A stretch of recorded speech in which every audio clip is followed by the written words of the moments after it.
বাংলাদেশ নিয়ে পশ্চিমা দেশ একের পর এক প্রতিবেদন দিচ্ছে যে বাংলাদেশে বড় কিছু ঘটতে যাচ্ছে।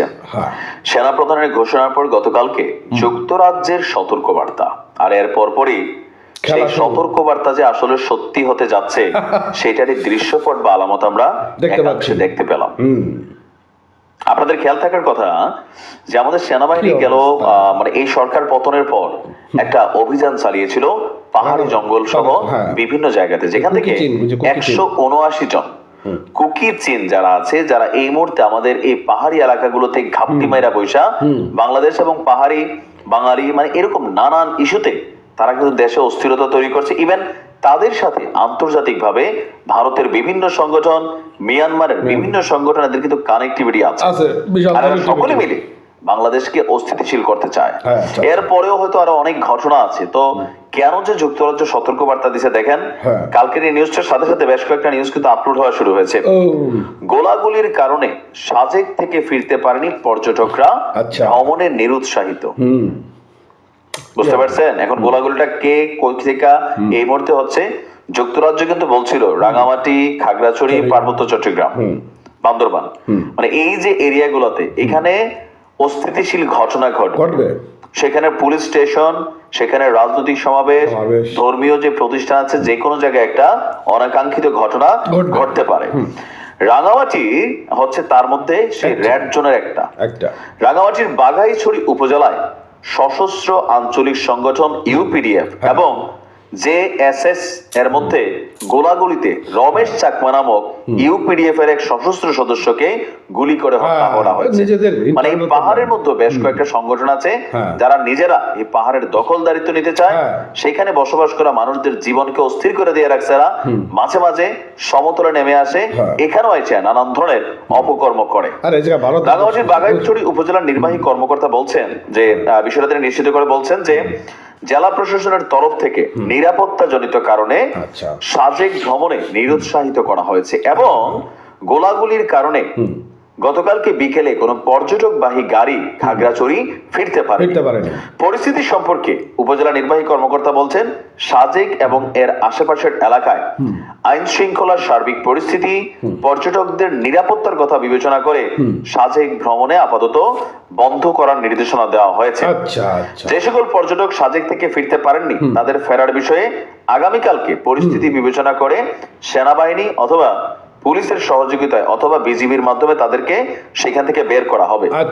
এলাকা নিয়ন্ত্রণে কয়েকদিন ধরে সাজেক এবং মাচালং এলাকায় শক্তুল আরমার, জেএসএস এবং প্রসিদ্ধ খিসা ইউপিডিএফ এর মধ্যে দফায় দফায় গোলাগুলির ঘটনার খবর পাওয়া গেছে। আর 1.5 মাস নিষেধাজ্ঞার পর গেল 5ই নভেম্বর সাজেককে উন্মুক্ত করে দেওয়ার পরে এখানে দেখা গেছে যে আপনার আবারও এই ধরনের আঞ্চলিক যে বাহিনীগুলো আছে এরা নানান ভাবে ক্ষমতার পালা বদলে যে কোনো কারণে হোক আবারও উল্টাপাল্টা অবস্থানে আছে। তো আমার মনে হয় যে আমাদের সেনাবাহিনী মাঝখানে এই কুকি চীনের বিরুদ্ধে যে অভিযান চালিয়েছিল পাহাড়ে, আমি জানি না যে কেন আর বড় আকারে অভিযান চালানো হচ্ছে না। এই যে বিভিন্ন গোষ্ঠী টুষ্টির নামটাম আছে, এগুলারে শক্তভাবে ব্যালেন্স করতে না পারলে এই চট্টগ্রাম, আপনি দেখেন ভারত কথায় কথায় কিন্তু চট্টগ্রাম কিছুটা আনে যে চট্টগ্রাম নিতে হবে, এটা করতে হবে, সেটা করতে হবে। আর এই চট্টগ্রাম থেকে বেশিরভাগ অস্থিতিশীল ঘটনা, পাহাড়ি ঘটনা কিন্তু এখান থেকে শুরু হয়। কারণ দুর্গম বন জঙ্গল, আইন শৃঙ্খলা বাহিনী সেখানে অভিযান চালাতে গেলে নানান ঝামেলায় পড়তে হয়।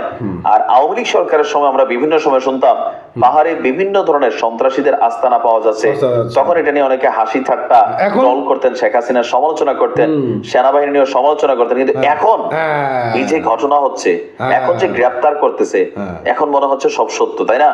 ঘটনা কিন্তু আসলেই সত্য ছিল, অনেক আগ থেকে চলছিল, কিন্তু বিষয়টাকে কেউ আন্ডার এস্টিমেট করছে, আবার কেউ সিরিয়াস।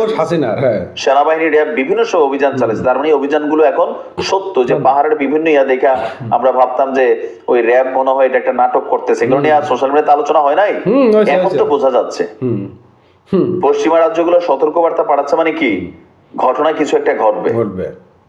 তো সেনাবাহিনীর উচিত, বিজিবির উচিত যৌথভাবে পুলিশ, র্যাব ট্যাব যা আছে নিয়া হেলিকপ্টারের প্রয়োজনে আরো 50টা 100টা লাগাইয়া পাহাড়ে একটা বড় ধরনের অভিযান পরিচালনা করা, এদের যে আস্তানা টাস্তানা আছে সবকিছু গুড়াই দিতে হবে। দিন শেষে বাংলাদেশ সকলের, বাংলাদেশকে অস্থিতিশীল করার জন্য দেশি বিদেশি সকল ষড়যন্ত্রকে নস্যাৎ করতে হবে। হ্যাঁ, আর আন্তর্জাতিক যে ডাটাগুলো আসতেছে এগুলোকেও ফোকাসে রাখা উচিত। ভালো থাকুন। ভালো থাকবেন। তো নিউজটা তো দেখলেন, জানলেন, বুঝলেন। এখন পাহাড়ে যদি বড় অভিযান চালান, মানে নাইম ভাই আপনার কথার পরিপ্রেক্ষিতে বলি, এই মুহূর্তে যদি পুলিশ, আর্মি, বিডিআর সব মিলে একটা যৌথ অভিযান যদি চালানো হয়, ওখানে হেলিকপ্টারের উপর থেকে গুলি বর্ষণ করা হয়, আপনার কাছে কি মনে হয় বাংলাদেশ টিকবে? টিকতে পারবে বাংলাদেশ? পারবে না। নিমিষের মধ্যে বাংলাদেশ ধূলিসাৎ হয়ে যাবে। আমেরিকা এমন একটা জাত,